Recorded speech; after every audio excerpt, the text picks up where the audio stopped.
name is Thanh, and I'm delighted to join the second round of SEO-V Fellowship Program. Now I will go straight into answering the three questions for this round. The first question is, why SEO-V?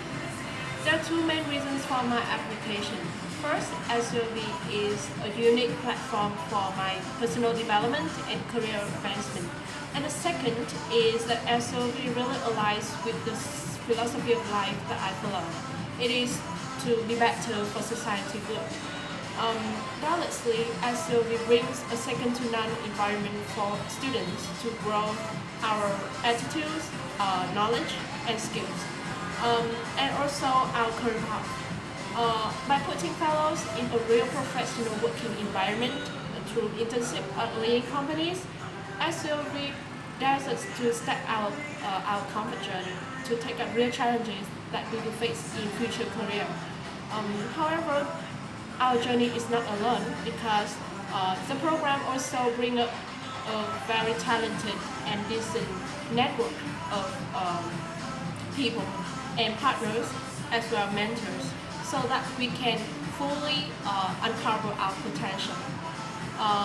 But more importantly, I think that SEO-V mission and vision really strike me because leadership capacity is to drive change in Vietnam.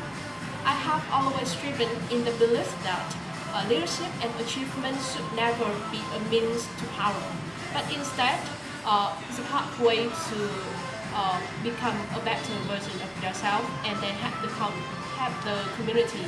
It is the way we will prove our values to our society. So through SEO-V and your alumni, as far as I know, I'm totally confident that I will become a better version and be a part of a decent and talented network. As a result, contributing more effectively to the community I serve. Now moving on to the second question about past experience of responsible leadership, I want to first mention my own mindset about what is responsible leadership in three keywords. First, win-win, community, and sustainability. Last year, I was the manager of the Talented Candidate 2018 contest and the direct leader of the second round initial interview. There was one incident that really tested our limit. It is to change the timeline twice due to conflicts with the schedule of our round 2 partner. This partner has a long-standing relationship with us, and they have been the only partner for the second round for 3 years. The change will also lead to a serious change in our relationship with other partners and the following rounds because they are only 1 week away from each other. So back to its nature, I clearly realized the three important and urgent issues following the incident, and I will name it in order of priority. The first one is to ensure the satisfactory delivery of values for both students and companies. The second is to retain relationship with our long-standing and new partners, focusing on long-term cooperation. The third is to keep up the spirit of leaders and members despite continued changes. As time was not on our side, so I quickly met up with the two leaders and we come up with the three final options. The first option is to delay the second round for 1 week, which means that the whole program would be postponed 1 week as well. Our image in the partner side would be affected as unprofessional because it is the second time we change the timeline. The second option is to hold the second round earlier 3 to 4 days, but it can affect the quality of the program due to rushing preparation.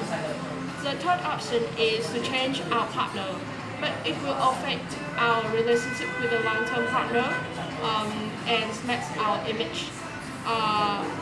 After consideration with our team, I decided that the third option can be discarded. And as a matter of priority, we carry out the other two remaining options in turn with priority for the first one.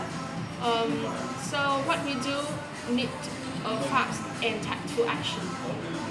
by setting a 3-day limit for carrying out the first option by negotiating with the other partners whether they can accept the delay or not. At the same time, we also launched the second round partner at the present if they can make it for the middle choice. We also informed our members of the possibilities and told them to stay positive and focused. After 2 days, we received all the agreement from sponsors and leader and partners for the delay. On the bright side, the quality of the program was maintained and even better because we had more time to prepare. Our members are still ready and optimistic about the challenge. Our relationship with partners will sag a little bit, but we're also prepared solution to gain back the image. So for the final question, in my opinion, giving back is carrying out good deeds at the best of your capability.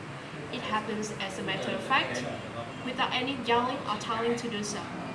Either way, giving back should never be restricted to being able to acquire visible and physical gains than paying back.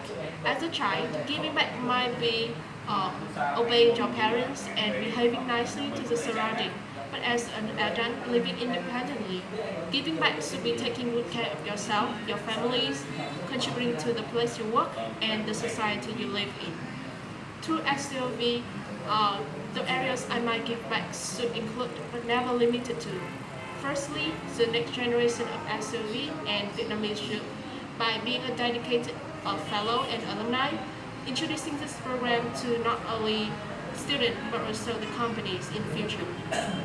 Secondly, the business I work in and the community I serve by applying the knowledge and skills I learned through the learning process into solving real problems. And third, the everyday behaviors with myself, my families, and other people with a decent, positive, and responsible attitudes. As giving back should never be restricted by space and time, so I will continue my self-improvement so that I can extend my positive impact to a greater day-by-day community. So thank you for listening.